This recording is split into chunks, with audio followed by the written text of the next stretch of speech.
This is my keyboard from 2010. That is not only when it was released, but that is when I bought it, which means that this keyboard is 15 years old. Now, I want to give a little bit of context. This is the Roland RD700NX, and it is a stage piano. And to be completely honest, it works just like new. So I've never really thought about actually going and upgrading. But to put a little bit of perspective on how long 15 years is, this is my Motorola Droid. This phone came out at the end of 2009, and I have had it since 2010, which means that me and this phone have been together for 15 years. Let me quick run through the wonderful technology of this phone. It had a great flip-out keyboard because if you can remember correctly, touchscreens were pretty terrible back then. It does have a touchscreen on front, but it has 4 nice capacitive buttons. And then on the top, you have a volume jack, which means it's basically better than my phone now.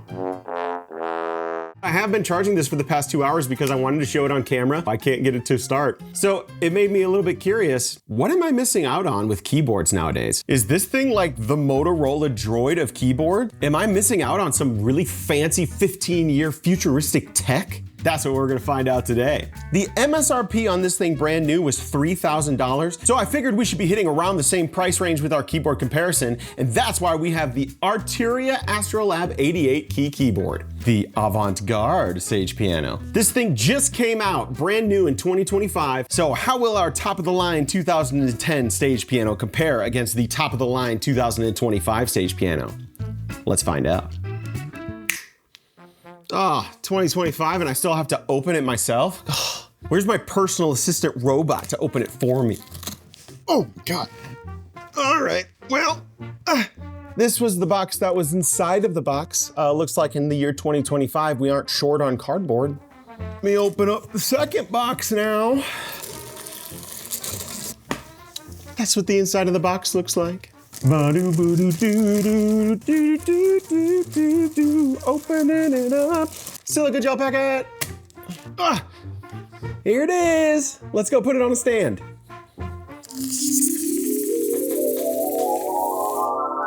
Now that we finally got the Arturia unboxed, let's talk about a couple things that come with it. First of all, it comes with a little stand here, which is pretty nice, and I'm immediately going to lose so that we can actually see the keyboard a little bit easier, but it is cool that it comes with it. Things that it does not come with, it does not come with a stand, which is typically okay. A lot of the times you'll have your own stand or you wanna buy your own anyways. They do make a stand for it, however. This is what the stand actually looks like, and it is very nice if I do say so myself, but you do have to pay extra to get this stand. You may find that annoying, but it actually is nicer to not come with a stand because that means that they can lower the price of the keyboard itself without it, so you have the option. Now on the Roland end of things, it did also not come with a stand. If I remember correctly, the Roland came with a sustain pedal. The Arturia does not come with the sustain pedal, so you're probably gonna wanna get one of those as well. Now, before we get too far, I do wanna give a huge thank you to Sweetwater and Arturia for sponsoring this video. There is a reason I've had the same keyboard for 15 years, and that's because I haven't been able to justify the purchase of another one. So huge thank you to Arturia and Sweetwater for sending this thing my way.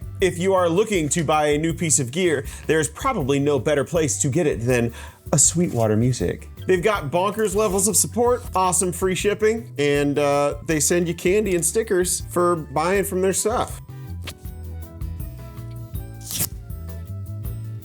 No, I'm not doing that. All right, let's get on to it. So in trying to figure out ways to compare these two keyboards, I figured one of the best ways to do it would be to jump onto Arturia's website and go through the list of all the things that they say is newfangled and awesome. And then we'll see if this 15-year-old keyboard can pull off some of those same features. So starting off, we have the premium hammer action key bed. We haven't even turned this thing on, but this would be the perfect time to check how the weighting of the keys feel. A stage piano typically is supposed to feel kind of like an acoustic piano. So let's see how these things fall in the range here. For me, the Roland feels really heavy, and I've always felt that way. Like you have to really push down into them. Now, I would 100% take that over an unweighted keyboard. Now, the Arturia, on the other hand, let's see.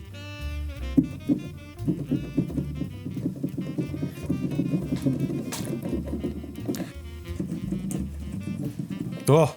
The Arturia is a little lighter. I actually don't mind that because I think it's a little bit easier to play because of it. Now, if you're like Muscle Fingers McGee and you're over here playing some Liszt piano concertos, maybe you'll want a heavier keyboard. But for me, Tiny Fingers McSausage Fingers, I actually like this light weighting. The next thing that Arpeggiator is bragging about on their website is 40 reference instruments inside of this keyboard. So by purchasing this instrument, you're essentially getting 40 other instruments, but there's also 1,600 different sounds in this thing already pre-built into it. So like, this is the first one. They call it the American Grand. Now the Roland, on the other hand, has 300 different sounds on this versus the 1,600 on the Arpeggiator, but they only boast 6 of their supernatural keyboard sounds, which is like their really good sampled instruments. This is the Concert Grand on this one.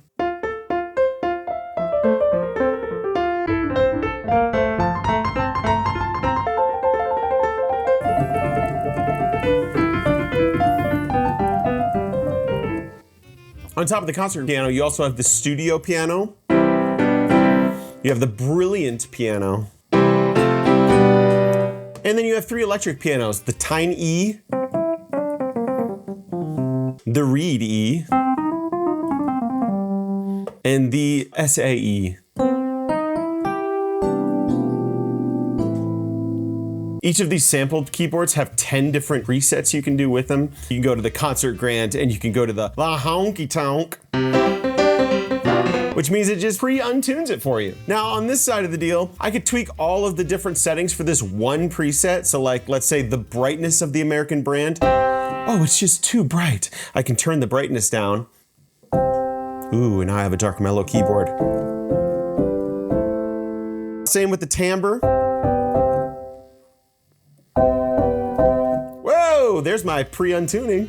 Now, what good is all of these different sounds on both of these keyboards if you can't actually find the ones you're looking for? Let's start on the Roland because I'm pretty familiar with it. To be able to jump between the different sounds, you just have to click these little buttons here to go through the different generic groups. So like I'm on the organ now, so I've got the tone wheel organ.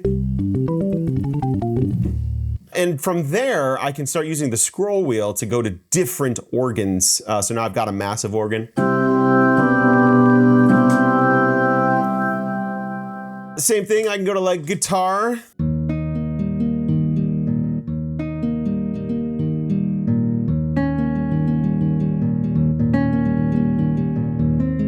And then going all the way to the end, the synth one, which has like all of their like other kind of sounds. So like you've got the weird dream keys. Some lead sounds, so like I've got my saw. Fantasia. They've got clav, mallet, string, pad, organ, guitar, bass, choir, scat, brass, we'll come back to choir, scat, and a synth. And then all of the supernatural ones we've already talked about. Not too bad to be able to run through all of the 300 sounds. They group them pretty nice for you. But now on the Arpeggiator side of things, you have 1,600 sounds in here. So even if I were to click one of these presets, which it does have presets for piano, E-piano, organ, bass, lead, keys, pad, strings, brass, and then sequence. They have different ways to organize it that you can run through on your own. So like whatever you like the best. If I go back here a couple times on the actual home screen, I can go to these different groups. You've got types, instruments, artists, liked presets, sound banks, playlists, and then settings. So if I want to go to my instruments, for example, I can click on that and now I can run through those 40 instruments they were talking about and actually just play whatever instrument that I want. So let's go to Emulator 2. So now, as I go through the different list here, I'm going through all the Emulator 2 sounds. Ooh, drum kit. Trap kit and bells. Criminal hits. Oh yeah.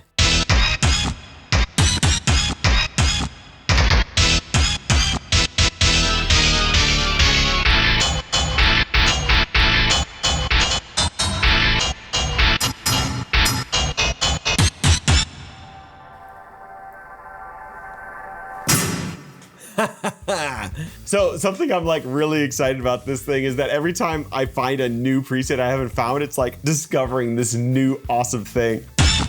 Oh! That's fun. 3 a.m. rain.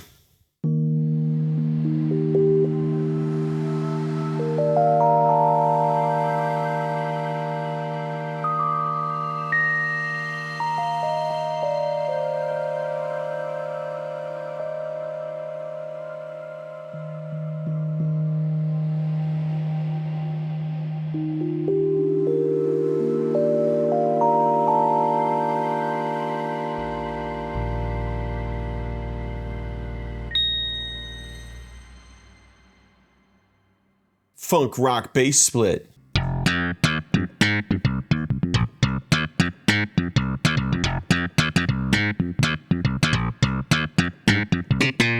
Two clarinets.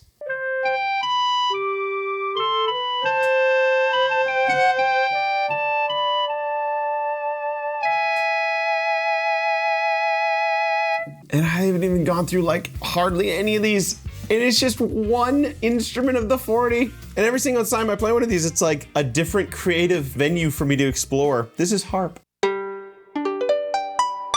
Plucked string harp. Jan Choir EP.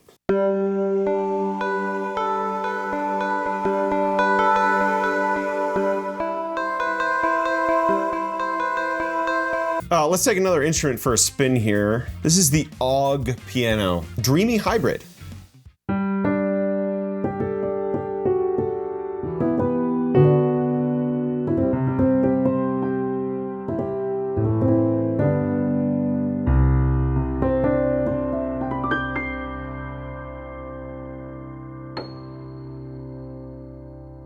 Eight-bit piano pad.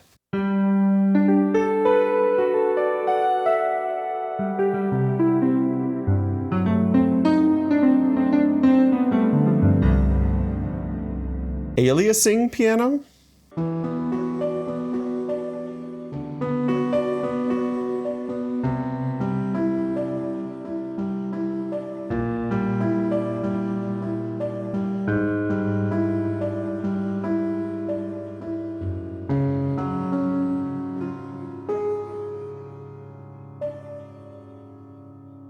Stick piano.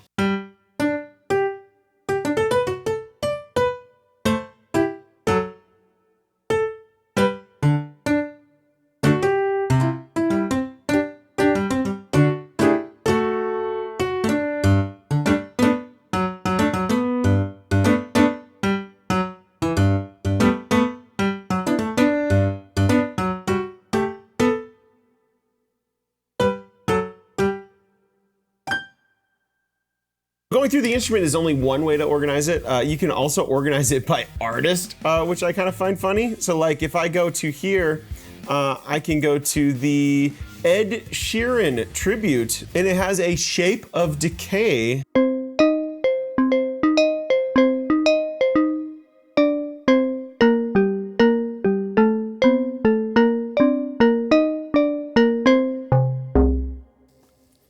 And lastly, it has its types, which is kind of its typical little arrangement. So it's got, you know, all of the things you'll see here. Plus, it actually has vocal and sound effects. I am kind of curious about sound effects. Blue Spectrum.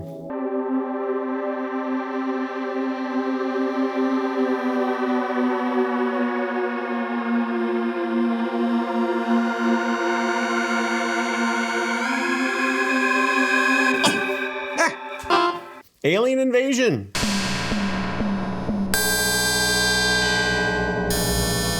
And then it has a vocal sound as well. We are going to compare the vocals here for a second. So this is the Devote, which is the first vocal patch on here.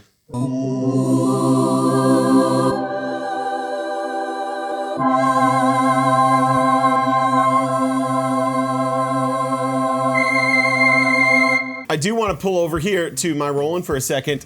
This is my favorite patch on the entire instrument, even more than that grand piano, which I really like. This is called the Choir Scat. If you hit that, the first preset on here is called Jazz Scat. Down.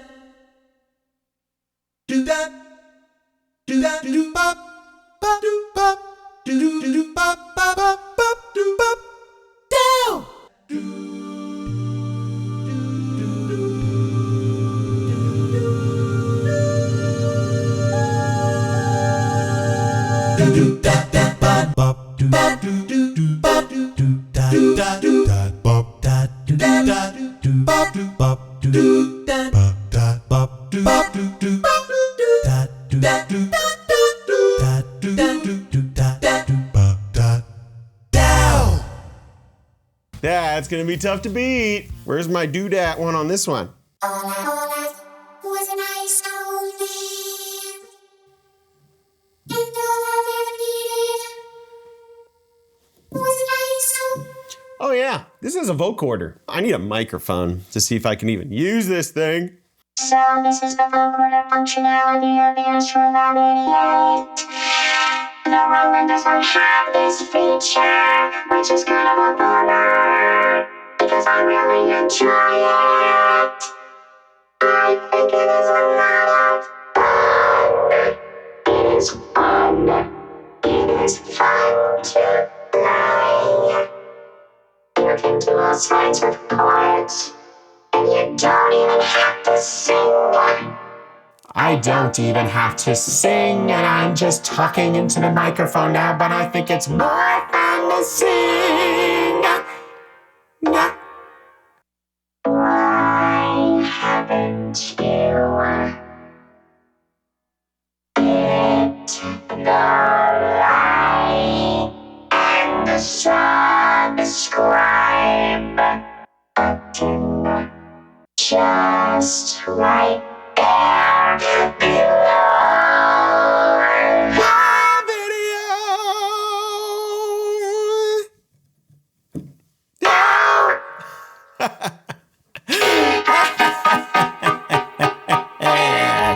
All right, back to the website. It says that this has a built-in arpeggiator, chord, scale mode, looper, and hands-on macro modes. Let's check a couple of those out. So we've got arpeggiator here. I just clicked the little ARP button. Now, let's say that that's a little bit slow. I can hold the button down and I can up the rate a little bit. So let's go to about here.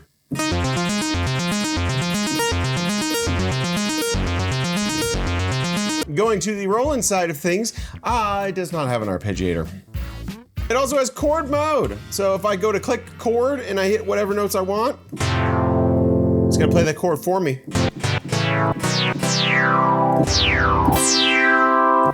It's also customizable like the arpeggiator, so you can go in here and change the chord to like major 7, custom 5th, suspended, minor 7, lots of weird stuff. One of the coolest uses for chord for me would be to go to octaves. So if you hit one button, now I'm actually playing the octave to that.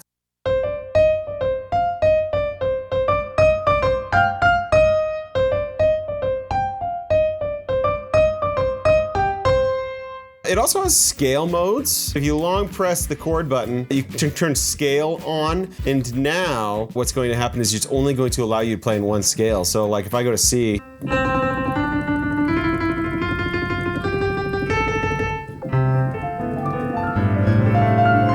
it's all gonna be C major. I can change to any scale I want. So let's say my root is still C, but I wanna play the Arabic scale.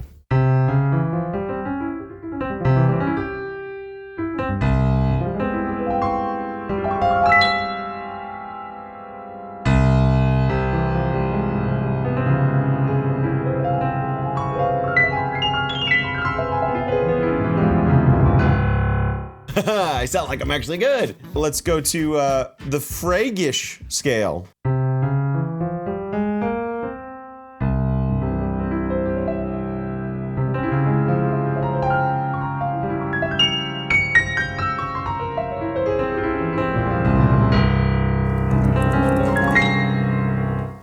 And now one that I haven't even tried yet, I'm really excited to try, is the looper. So we go to the instrument we want. Let's just do piano. I'm gonna go ahead and hit the record button and I'm gonna record my loop.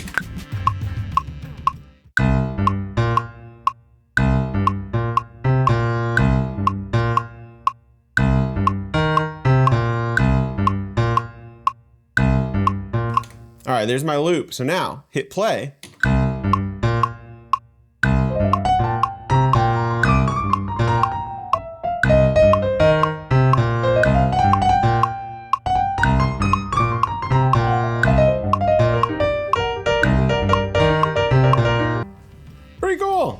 The Roland does not have a looper. The Astrolab has a navigation wheel and screen. And you know what? It does have a navigation wheel and screen, and it works really well. It's nice, it's colored, it looks pretty. If you go over to the Roland side of things, it has a screen. And this screen is kind of fun because they tout it as high resolution, or they did in 2010. But if you look at it, you have to adjust the contrast a little slide wheel in the back to even be able to see it. So, you know, you got to find that perfect little area right about there where you can actually read the text. So yeah, that's kind of fun. But you know, for 2010, and then its little navigation wheel is right here. And you know what? Honestly, it works like a navigation wheel, shouldn't it? It's nice and clicky. And it actually works pretty well. Extensive connectivity. So if looking on the back of the Astrolab here, you got your MIDI outs, which is nice. You've got 4 different sustain pedal things here you can put. As you can see, I just have my sustain pedal plugged in. You've got 2 different inputs here for either microphones or like other just sound input things. It's nice because each of these ports can work with either just an aux jack or it can work with an actual mic cable. So you've got choices there, which is great. You've got different outputs. You've got storage and MIDI that you can just plug right into it here. And you've got a USB-C computer plug, which we're probably gonna have to use in a little bit. Now for the Roland side of connectivity, it's not actually too terrible for something that came out in 2010. Looking here, you've got 3 pedal switches. You've got your little contrast display, MIDI out. They have a little USB sticks thing for storage and for other sounds too. I've never once used it. You've got balance out to speakers and you've got outputs. And it has a headphone jack too, actually. And it also has 4 MIDI here for V-Link. I've never once used V-Link. I don't really know what it does. Maybe I'm just not using the full capabilities of this thing. But yeah, I've never used it. Now, where this thing starts to come into its own, I think, is with this software connectivity. When you think 2025 versus 2010, you probably think about all of the computer technology things that we have available to us now. This utilizes it very well. This, not so much. This does have MIDI, which is nice, so you can use all of the newfangled MIDI things with it. This one's MIDI capabilities are a little bit better because it also has aftertouch built in, which the Roland doesn't. So let's talk about the software that comes included with this thing. Astrolab Lab Pro actually comes included with the price of this. It's like a $200 piece of software, but it just comes in with it free. So this thing already has 1,600 built-in sounds. Astrolab Pro has 2,000 plus more free sounds built into it. So let's check out a couple of them. Let's plug it in.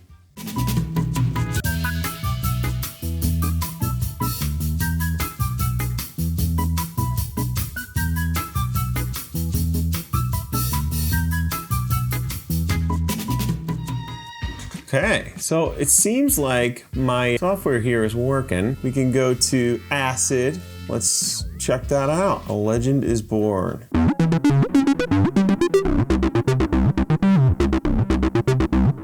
Let's try a different one. Overcast. So the moment I clicked it up here, it's kind of cool. So like I go to Ocean, whatever, it updates it on my actual keyboard really fast. It's cool. So I'm gonna go back to Overcast here.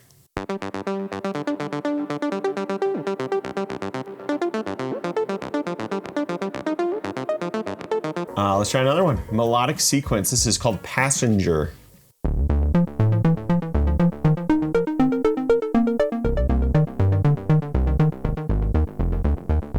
That was a melodic sequence. Vampire Slayer.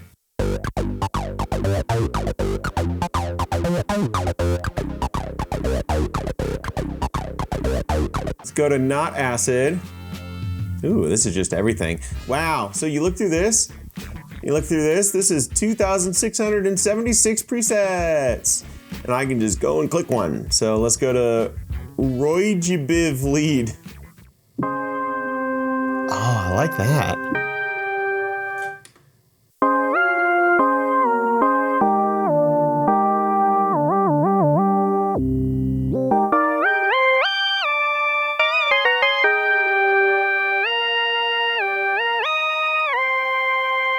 I like that one. Let's see if we can change anything into it. So like we're adding chorus now. Now we're adding some phaser. A little delay. A little reverb.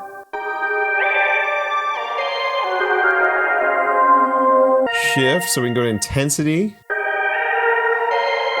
Oh, you know what? And you can actually change stuff on the computer too. So like I can affect the gate over here.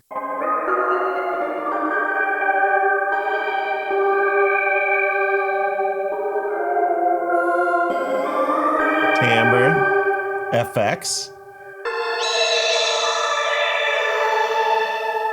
I can just craft whatever the sound I want. It's pretty cool. I can play around with this thing for hours because there is so many sounds. Now, another 2025 thing is to have cell phone connectivity through an app. So this is the Astrolab Connect app. And on it, I can not only browse through all of the sounds, so like I can, you know, click keys and then scroll down to like, I don't know, gleaming keys, Prophet 5. But I can come over here and hit the heart. So now this is actually a saved preset for me. So if I go to my library over here and I go to liked, it'll pop up there and just show the gleaming 5 so I can easily get back to it. So let's test that for a second. I'm gonna go back here. We'll go to just piano. So I'm just going boop, doop, boop, doop, boop, doop, boop, doop. And then I can go to my little liked presets here and go right into gleaming keys. We're back. On the Roland 2010 part of things, there is no app connectivity. Unsurprisingly, that Motorola Droid I had earlier did not have the app capabilities to push something like this, so there's just no apps. There was iPad connectivity, I think, that like the old iPad that had like a camera connect plugin, I think you could do something with it. I never had the iPad or the camera plugin thing, so I couldn't do it. I don't think very many people probably did. You know, the other cool thing about having it with the phone connectivity here is that you can do it wirelessly. So like if I am on stage playing something, I can just have my playlist of keys right here and just click between them, and I don't have to worry about having a computer plugged into it. It's just really nice to be able to jump between different sounds using a touchscreen. Now, comparing the hardware between these two, it does have like reverb, chorus, compressor, an equalizer, a sound focus on the Roland, and it's really nice to be able to just have them right here, you know, turnable. Something that makes the Astrolab a little bit special, it has all those same kinds of things, but if you hit the shift down, you can change a whole nother set, so it kind of doubles your knob capabilities, though you do need 2 hands to be able to do that. Well, ooh, I can get a couple of them with 1 hand. On the Roland end of things, you do have layers, so you can actually build in some layers here by, you know, turning on and on these knobs, which is cool. So like this is the Concert Grand. If I turn on the other layers, I get strings added into it. And you can customize that, which is nice. It's not the most intuitive thing to customize, but you can.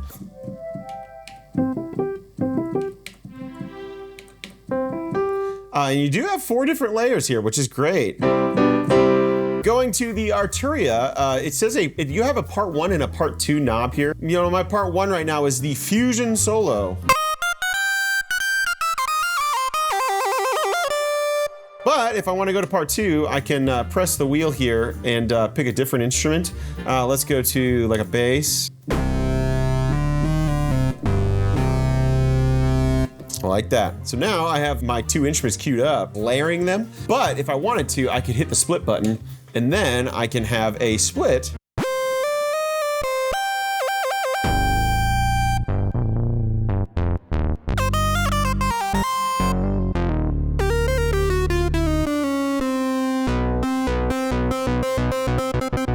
That's really cool. And then I can inverse the split. Now my left hand is the other instrument, and my right hand is the other. That's really cool.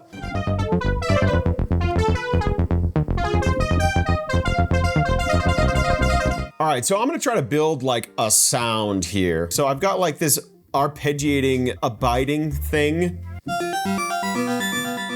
That's kind of cool. Now, let's put that as our part 1. So we need to add a part 2. So I think like a cool lead. I found one called migrating lead. I'm gonna click OK on that. So now, right now, what's gonna happen is they're playing together. I don't want that. I want them to split the keyboard. So I'm gonna split it. I hit that. So now my right hand is part 2, which is that migrating lead. And then on the left hand, I have the arpeggiator.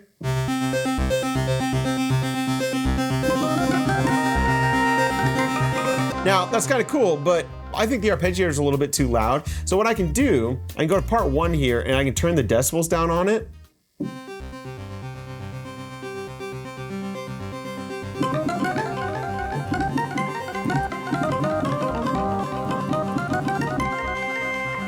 Now, maybe on part 2, we can come over and we can like take this delay down. So we don't have that weird thing there. Yeah, so let's do that. Now,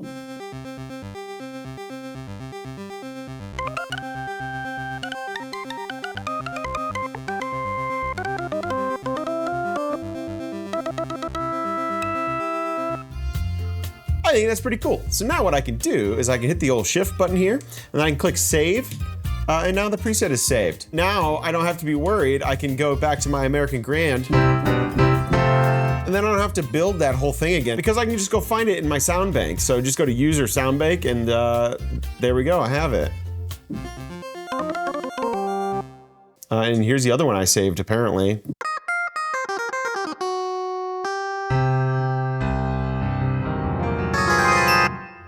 And then, remember, I can always unsplit them, and now I have both sounds at the same time again.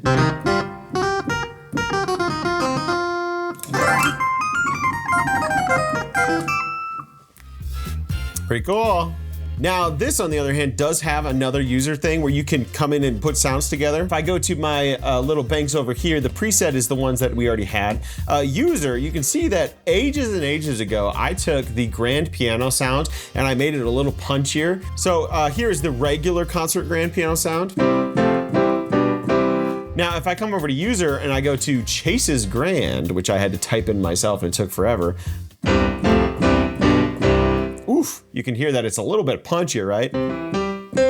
And the other thing that I preset on this is that it is starting in octaves. Now, if I come over to here, my layer switch, I can turn off with the octave I want.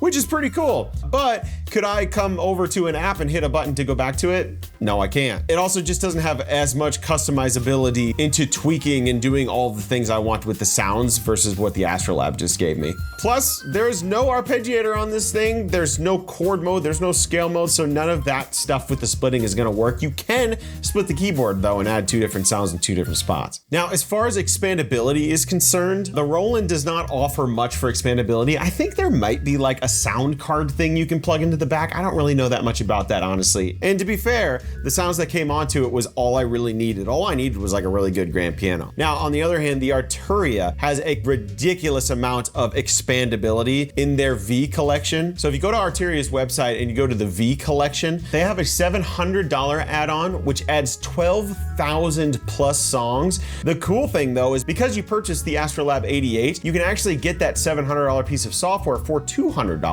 And I am so close to hitting the trigger on it, only because I want the augmented mallets feature. They have some really cool percussion stuff in there that it's like, oh, I want it so bad. So we'll see, I may have to cave and buy that eventually. But right now, everything you've seen is just with the sounds that are included here and with the free software they give you as well. So 15 years of technological advancement go into this bad boy. And what do you think? I, for one, like the really nice display. It's not touchscreen though. For me, the ability to tweak every single sound and have like a bajillion of them to tweak and customize and do whatever I want with already justifies upgrading to this thing. But the Roland RD700NX is always going to hold a close place in my heart. I'm still deciding whether or not I'm going to sell it or whether I'm going to hold on to it. I mean, I really like this keyboard. It's really great. And it's built like a tank. Not only have I played this thing for the last 15 years, but I've had countless students come over here and just like slap the heck out of it. And it's still working like the day I got it. So there you go. I hope you enjoyed this video. Thank you again to Arturia and Sweetwater for sponsoring this video. Arturia makes a bunch of other keyboards as well, so go look through their stuff. The Astrolab 88 is their newest. Also, huge thank you to my members on Patreon for helping support the channel. And yeah, let's make some music.